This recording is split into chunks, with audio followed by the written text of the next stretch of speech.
Hello guys, আসসালামু আলাইকুম। তোমরা কেমন আছো? আশা করি সবাই ভালো আছো। তোমাদের দোয়া এবং মহাব্বতে আমিও ভালো আছি।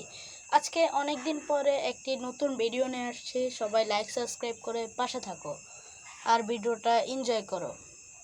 তো ভিডিওটা শুরু করা যাক ছোট্ট একটা ইন্ট্রোর মাধ্যমে। Bye bye.